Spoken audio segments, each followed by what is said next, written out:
In this video, I'm going to be giving you guys my honest review on this 2023 Ttr125 LE.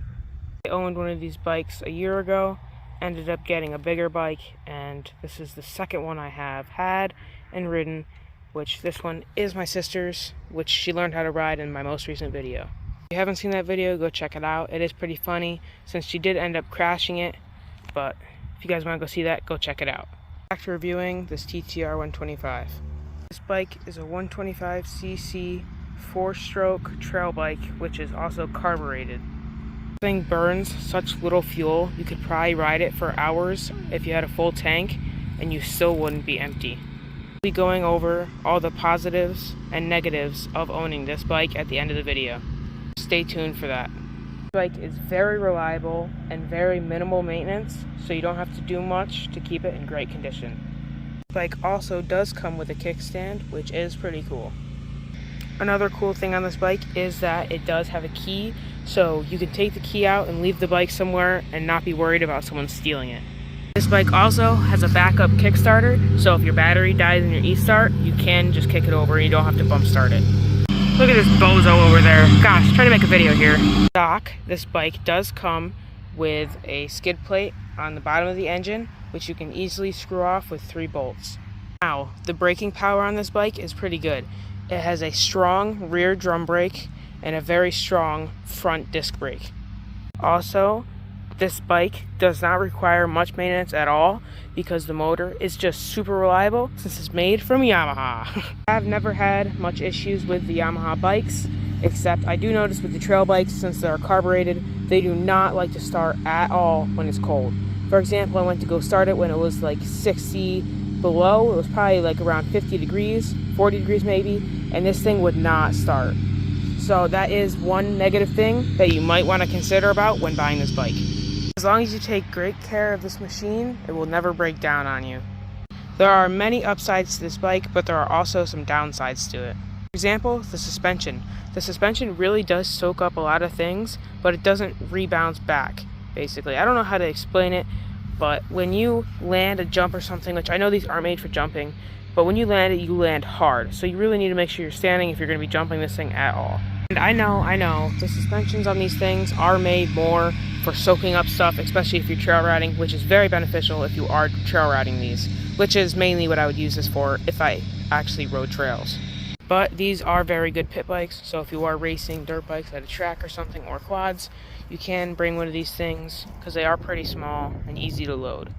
This is a large wheel, so I do recommend if you get one of these bikes, you get a large wheel, because they do require shorter riders to ride them and fit them nicely, since these are pretty small bikes. Since the bike is carbureted, the petcock is located right here on the left side of the bike. There is off, which is right there. Oh, that's a little bit off right there. Reserve is up, and then all the way down is on. So there's some more information about that bike. There are only 5 gears on this thing.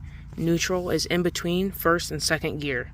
This bike is very good for smaller riders to ride, especially newbies. It is very easy to use the clutch on this thing, and yeah, it's just so easy to use it. My sister got it first try on this thing, and I got it second try, my very first time riding a bike with a clutch. But yeah, it's pretty easy to use the clutch on this thing and easy to shift. Back on my 2022 Ttr125, I did have issues with it kicking up above third. I was riding it at the track, I did ride it pretty hard, but it didn't want to go above third gear. So let's list all the positives of this bike.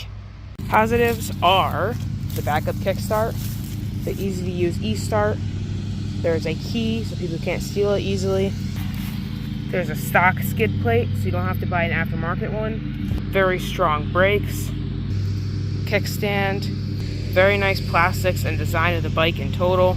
More positives is that the air filter doesn't need to be cleaned very much since not much can get in there. It also has very good gas mileage and doesn't burn much gas at all. 91 ethanol-free fuel only in your dirt bikes, especially in this one. That's all I can remember for right now. Let's move on to the negatives. Negatives are that the bike has a gap right here in the frame, which allows mud, grass, and dirt to easily get in there, which you have to constantly clean out after almost every single ride. Another negative is that right here, there are little plastic pieces like that are easily breakable. So if you lay it down in a turn, they just break, which is why this is right here a bolt, which is just in place of that little plastic piece. Since that broke off on both sides on my old 2022, and also broke off on one side on this bike. After a bit of use, the brakes do get quite squeaky and they kind of get annoying. Gosh, he's back! Get away! The negative is right here. When you try to stand on this bike, your leg hits right there in the exhaust pipe.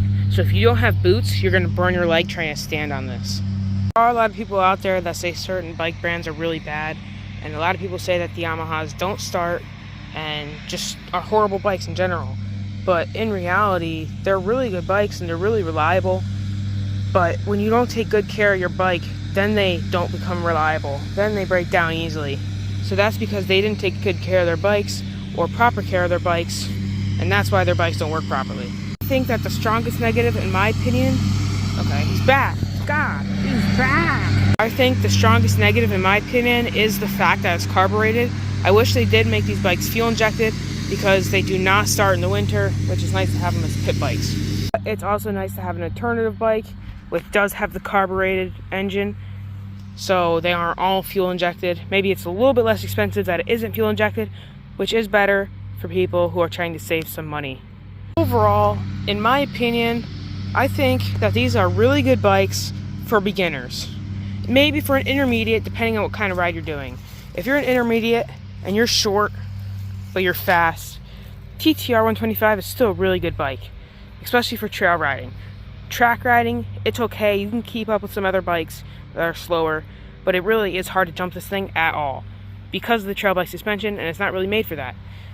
So if you're looking for a good trail bike and you're probably around 5 foot, if you're 5'5", you're too tall for this bike, but if you're below 5'5", then you probably would fit good on this bike. A large wheel, by the way.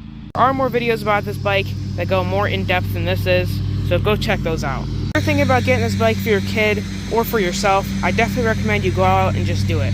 Either go buy one new from a dealership or something, or buy one off Facebook Marketplace in decent condition, which I got this one off Facebook Marketplace for $2,000, which was an insane deal. He's coming for me! This bike, since it is a trail bike, is geared very low. For example, in third gear, the fastest you could probably go is 3 to 5 miles per hour, but it has so much torque you could probably get up any hill.